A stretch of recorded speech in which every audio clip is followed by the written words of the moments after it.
लोभी आदमी के तो हाथ के पानी पूड़ी भी मत खाओ, चाट पकौड़ी भी मत खाओ, उसकी तो चाय भी मत पियो। कृपणम न धनम व्यवस्था, कृपणम धनम न भोजनम, कृपणम शयनम गति द्वयाम। कृपण आदमी, लोभी आदमी चाहे अप्सरा के रूप में आ जाए पर उसके साथ सोना नहीं, नरक में डाल देगा रात रात में, दूसरे दिन नरक जाना पड़ेगा, कुछ बुरा हो जाएगा।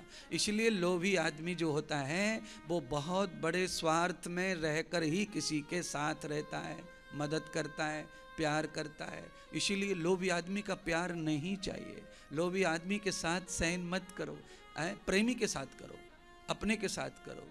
पर कई लोग दुष्टाम कृतान वर्षितम, आपने देखा होगा ना, कई लोग बहुत बुरे होते हैं पर कभी कभी बढ़िया बात करते हैं, बात बढ़िया करते हैं। तो महर्षि मनु क्या कहते हैं, आदमी बुरा है तो उसकी अच्छी बात भी अच्छी नहीं है, ये ध्यान कर लो। कई बार बुरा आदमी ना अच्छी बात करता है, चार लोगों में खड़ा होंगे, अपन बात कर रहे होंगे तो वो महादुष्ट एक आदमी भी रहता है गांव का, तो वो भी आके अच्छी बात करता, अच्छी बात बताएगा, अच्छी बोलेगा। पर कहते हैं दुष्ट आदमी की अच्छी बात भी अच्छी नहीं रहती है। खराब पात्र में अच्छी चीज भी अच्छी नहीं रहती है, ये ध्यान कर लो। खराब पात्र, लेट्रीन का लोटा, संडास धोने वाला लोटा, उसमें दूध ले लो तो दूध दूध नहीं रह जाएगा फिर, बस इतना समझ लो। जिससे हम मलमूत्र धोते हैं उस डिब्बे में अगर चाय दूध कॉफी पी जाए तो वो रह नहीं जाएगी, चाय कॉफी दूध मन में उतरेगी नहीं, बुद्धि में उतरेगी नहीं, वो चित्त में उतरेगी नहीं वो, और वापस आएगी दिन भर मन मन मन मन मन मन करेगा दिल। इसीलिए पात्र भी अच्छा हो तो ही अच्छी बात अच्छी होती है। पात्र बोलने वाला अच्छा नहीं है तो उसकी एक भी बात अच्छी भी अच्छी नहीं है। इसीलिए दुष्ट आदमी की अच्छी बात पर भी भरोसा नहीं होना चाहिए और उसे स्वीकार भी नहीं करना चाहिए। अच्छी बात अच्छे आदमी के मुंह से, सुनिए, अच्छे आदमी के मुंह से कुछ गलत बात भी निकल जाए उस पर भी भरोसा करो। गलत आदमी की बात भी अच्छी होती है, चाहे वो गलत ही कह रहा है, अच्छा आदमी गलत कह रहा है, ये ध्यान कर लो। कोई व्यक्ति आपकी नजर में बहुत अच्छा है और वो कुछ गलत कर रहा है या कह रहा है, उसको भी आप स्वीकार करो, उससे भी आपका नुकसान नहीं है। पर दुष्ट की अच्छाई से भी नुकसान है। उदाहरण के लिए मैंने शौच का लोटा बताया, उसके संग में कैसे अच्छा है, कुछ भी अच्छा नहीं होगा। पात्र अच्छा नहीं है, अब गंगा जल भर लो, उसमें क्या फर्क पड़ता है। पात्र अच्छा नहीं है, उसमें जो भरना है भर लो, किसी के मन को नहीं भाएगा वो। हाँ, बस इतना है कि जिनको पता नहीं है कि ये लोटा काय चीज के यूज का है, अनजान आदमी को तो आप उसमें भर के जो पिलाएंगे उसे तो समझ में ही नहीं आएगा।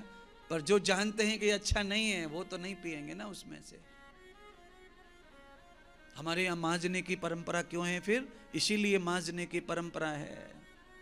पात्र को निरंजन मंजन करके, पात्र को मांज कर धो करके क्यों हम खाते हैं पीते हैं। हमारा ही तो झूठा है, रात भी तो हमने ही खाया था, उसमें पानी भी हमने ही पिया, काहे को फिर उसे धोना सरफ साबुन से। मंजन की विशेषता, मांजने की विशेषता से ये सिद्ध होता है कि आज हम कथा में ये चौथा स्वर्ग जाने का मार्ग जो दिखा रहे हैं आपको, वो ये चौथा मार्ग भी प्रूफ कर दिया हमने, प्रमाणित कर दिया, दृष्टांत दे देकर आपको पूरा बुद्धि में उतार दिया कि वाणी से भी स्वर्ग जाने का रास्ता खुल जाता है। श्रवणम वाचाम ब्रूयते यथाम भासौ भासयति त्वयाम। भाषा की भाषिता हमेशा बनी रहे। आभास, भाषिताम माने आभास, आभास गुनगुनाता रहना चाहिए हमारे चित्त में। गुरुजी ने भाई बहुत बढ़िया बात कही। क्या बात कही थी? बार बार बार बार बार बार रिपीट होनी चाहिए भाषा। अगर मेरी वाणी में दम है, रस है, स्वाद है तो आपको वो वाणी जरूर याद आएगी, जरूर खुश करेगी और काम आएगी। जरूरत में वाणी काम आती है। सुनो, आपस में दो मित्र बात करते हैं ना, वो कभी काम नहीं आती बात। बस में बैठकर कोई बात अपन आपस में बतराना शुरू कर दें, मिल जाए पहचान वाले रास्ते में तो वो बातें कभी काम नहीं आएंगी, कभी नहीं, और वो कभी याद भी नहीं रहेंगी, वो खत्म हो जाएंगे। याद बात हमेशा वो रहती है जो ऐतिहासिक होती है, चाहे वो अच्छी हो चाहे बुरी हो। कभी कभी बुरी बात भी जीवन भर याद रहती है, भूलते नहीं हैं अपन। चाची ने क्या बोला था, आंटी ने क्या बोला था, तो वो आंटी जीवन भर वो बात के लिए दुश्मन बनी रहती है, कभी वो अपनी नहीं बन पाती। फिर एक शब्द एक बात नरक में डाल दिया ना बात ने। और वही आंटी है, उसकी कोई अच्छी बात पूरी जिंदगी भर याद रहती है, पर वो हमेशा सुख में रखती है। याद आते से ही सुख आ जाता है, प्यार आ जाता है, श्रद्धा आ जाती है।